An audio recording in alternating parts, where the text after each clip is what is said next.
Hello students, this is your new chapter number 12, friction. Okay, अब हम इसमें पढ़ेंगे कि फ्रिक्शन क्या होता है. जब भी हम कोई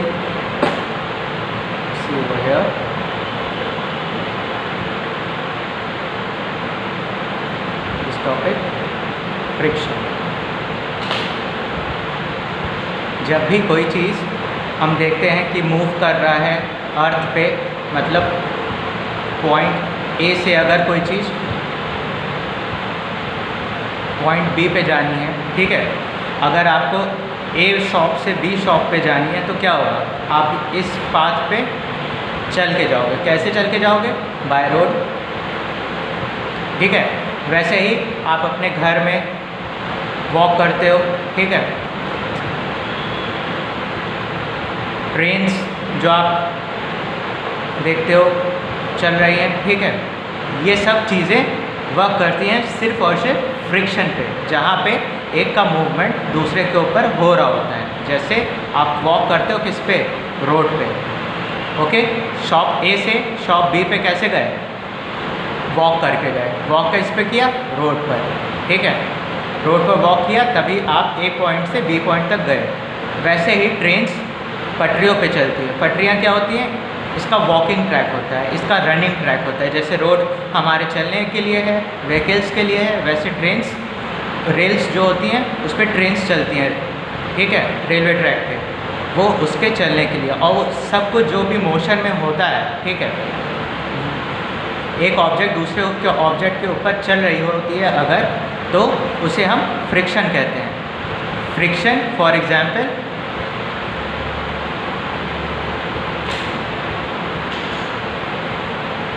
ये एक बॉक्स रखा हुआ है और अगर हम इसको यहाँ से पुश करें, इसका वेट है 5 kg. इसको मान लेते हैं कि इसका वेट है कुछ 5 kg, और अगर हम इसको थोड़ा सा पुश करना चाहते हैं तो क्या होगा, हम इस पर फोर्स लगाएंगे इसको पुश करने के लिए. अब ये जब पुश होगा, मान लो अब ये पुश होकर के इस पॉइंट पे आ गया,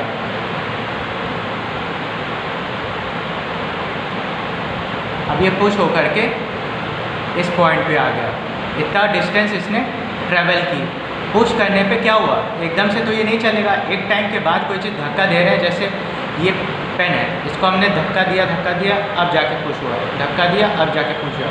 तो ये यहाँ पे रुका क्यों? फ्रिक्शन की वजह से, क्योंकि इसके बॉडी के और पेपर के बीच में फ्रिक्शन है, अपोज कर रहा है. मतलब एक कांस्टेंट सरफेस पे या कांस्टेंट ऑब्जेक्ट पे एक दूसरा ऑब्जेक्ट जब हम मूव करने की इसको कोशिश करते हैं तो लगता है फ्रिक्शन. ऐसे ही ये एक कांस्टेंट सरफेस है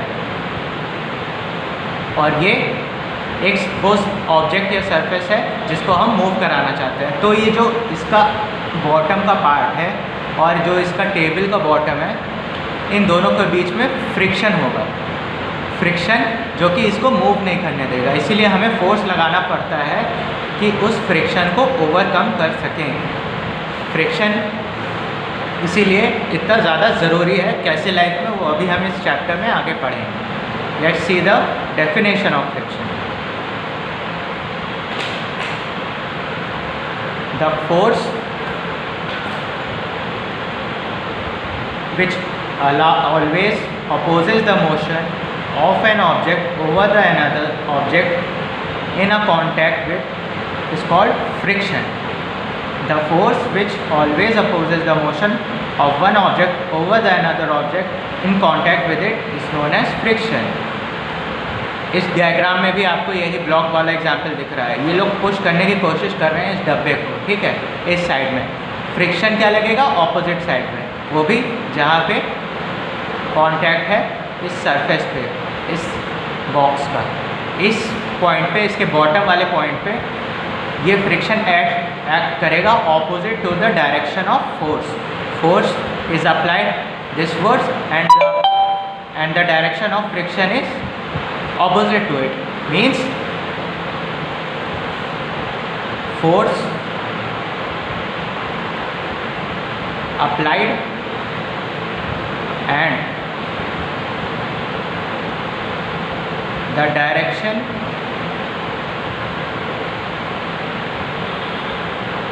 of friction is opposite. इसको याद रखिए, हमेशा ही काम आएगा.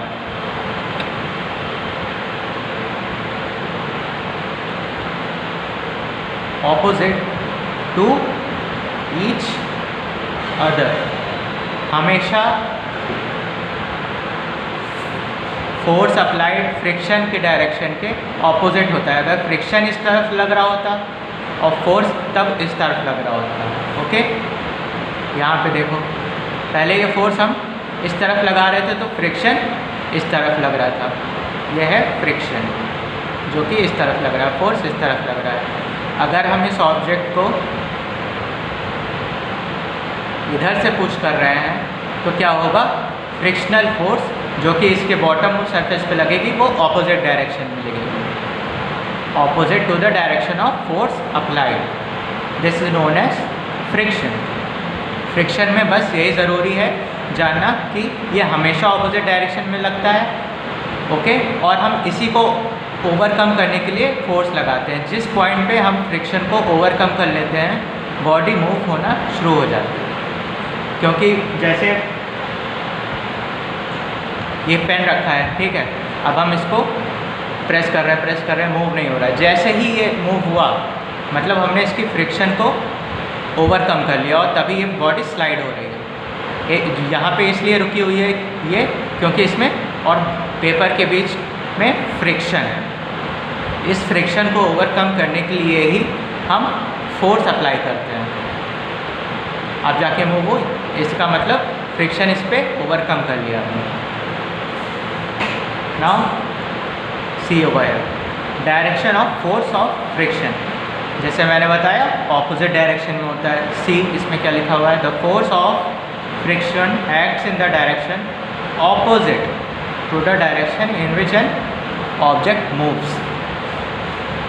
मतलब और टेंड टू मूव, मतलब जस्ट मूव होता है या फिर मूव होने लगता है. जैसे यह है, जस्ट मूव हुआ या फिर मूव होता गया, जस्ट मूव हुआ या फिर मूव होता गया.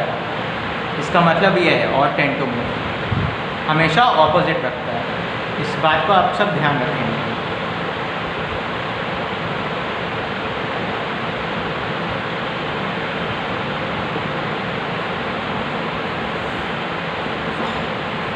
Now we will see what are the causes of friction. ये फ्रिक्शन आखिर लग क्यों रहा है.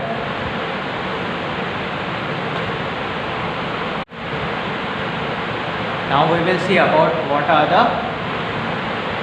cause of friction. ये फ्रिक्शन आखिर लग रहा है तो क्यों लग रहा है.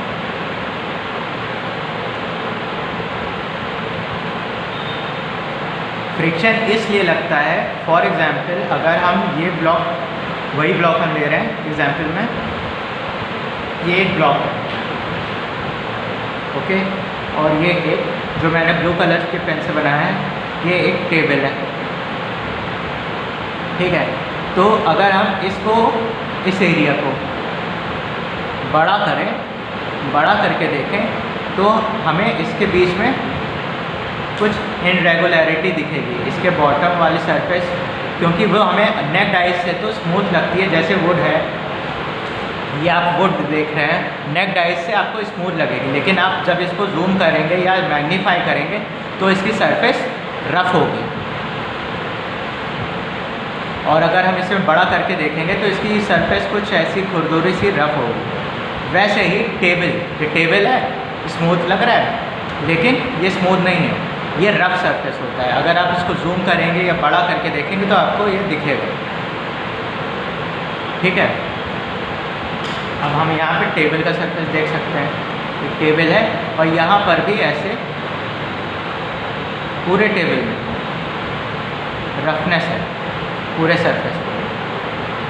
अगर हम इसको क्लियरली देखें तो ये ऐसा दिखेगा, ये ब्लॉक ए है, ये कुछ ऐसा दिखेगा। अब इस इनरेगुलरिटी या इनरेगुलर सरफेस की वजह से अब कोई भी चीज़ ज़्यादा रफ होगी तो आपस में जो अगर रगड़ेंगे तो क्या होगा, स्मूथली तो मूव करेगा नहीं क्योंकि इतना सारा रफ सरफेस है। अगर रोड क्या होती है, जब कच्ची होती है या ख़राब होती है तो आपकी बाइक या साइकिल चलाने में प्रॉब्लम होती है, और अगर स्मूथ होता है रोड तो फ्रीली आप स्मूथली चला लेते हो क्योंकि उसकी रफनेस कम होती है, उसमें अपोज कम हो रहा होता है।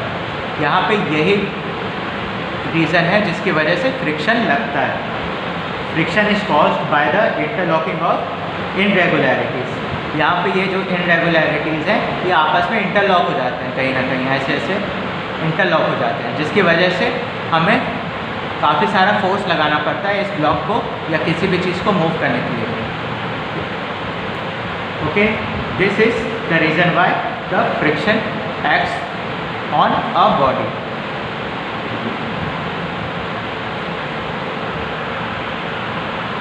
यहाँ पे देखें इनरेगुलरिटी दिख रही होगी आपको, ठीक है, irregularity in surface, this is a wooden block and this is the another wooden block. जब हम इसको पुल कर रहे हैं या पुश कर रहे हैं तो ये इस रफनेस की वजह से यहीं पे रुका रहता है, इंटरलॉक्ड रहता है। इसको फोर्स हमें इसीलिए लगाना पड़ रहा है ताकि हम उस को ओवरकम कर सकें। Okay,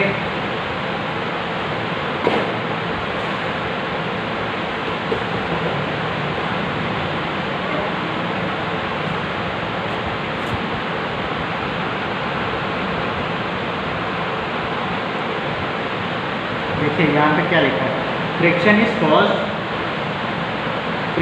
caused by the interlocking of irregularities in the surface. Irregularities जो थी, जो अभी हमने बताया, जो सरफेस थी वही कॉज है इस फ्रिक्शन का, ठीक है, of two bodies which are in contact with each other. इनका कॉन्टैक्ट में होना बहुत ज़्यादा ज़रूरी है, इनका कॉन्टैक्ट में होना बहुत ज़्यादा ज़रूरी है, तभी तो फ्रिक्शन लगेगा। Okay, this is the cause of friction. Now दो और चीज़ इसमें, यहाँ पे कुछ कंडीशन है, जैसे कि the force of friction is greater if very rough surface are involve. मतलब जब बहुत ज़्यादा रफ सरफेस होगा, जितना ज़्यादा रफ सरफेस होगा उतना ज़्यादा हमें फ्रिक्शन फील होगा। जब बहुत ज़्यादा रोड ख़राब होती है तो फ्रिक्शन हमें बहुत ज़्यादा लगता है, इसीलिए हमें उसको चलाने में दिक्कत होती है। और वहीं स्मूथ रोड होती है तो हम बहुत तेज़ी से चला लेते हैं। यही कॉज है कि हम एक स्मूथ रोड पे अच्छे से ड्राइव स्मूथली कर पाते हैं, बजाय कि कच्चे या रफ रास्ते। Okay, the force of friction is greater if very rough surface are involve.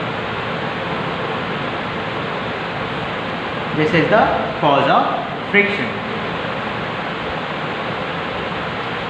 और हम कैसे जानेंगे कि फ्रिक्शन, यहाँ पे जैसे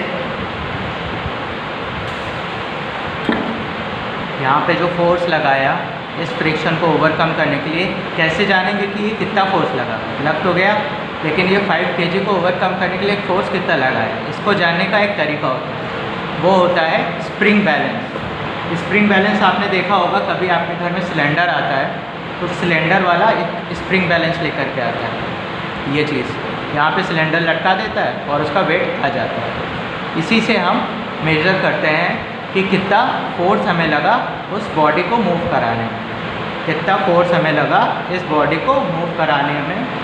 यह हम पता कैसे करते हैं, स्प्रिंग बैलेंस से। इस डिवाइस से हम पता करते हैं कि फोर्स कितना लग रहा है, COI। This is the spring balance, this is the spring balance. देखिए क्या लिखा हुआ है यहाँ पर, the spring balance is a device which is use to measuring the force acting on an object. इसको कैसे यूज़ करते हैं, बस इस पर वो जो वेट है उसको लगाया, मान लीजिए 5 kg का एक वेट है, 5 kg का एक वेट है, वो ब्लॉक को हमने थ्रेड से बांधा और इस पर हैंग कर दिया। तो जितनी भी रीडिंग आएगी यहाँ पे, ये एक पॉइंटर होता है यहाँ पे, ओके, ये एक पॉइंटर होता है यहाँ पे जो कि मूवेबल होता है, और ये नीचे आ जाएगा और यहाँ पे रीडिंग दिख जाएगी कि कितने केजी का फोर्स लगा हमें फ्रिक्शन को ओवरकम करने के लिए, इसको मूव करने के लिए, क्योंकि ये भी तो एक पुल का काम कर रहा है ना। ये वेट ड्यू टू ग्रेविटी इसका वेट नीचे एक्ट करेगा, तो ये इस हुक को नीचे खींचेगा। इस हुक को नीचे खींचते ही यहाँ पे ये ऐसा एक होता है लेवल, वो नीचे आ जाएगा, और जिसके सामने होगा वही इसका फोर्स होगा ओवरकम करने के लिए इस बॉडी के फ्रिक्शन। Okay, got it. अब फैक्टर्स अफेक्टिंग फ्रिक्शन वो हम नेक्स्ट क्लास में पढ़ेंगे। Okay, thank you.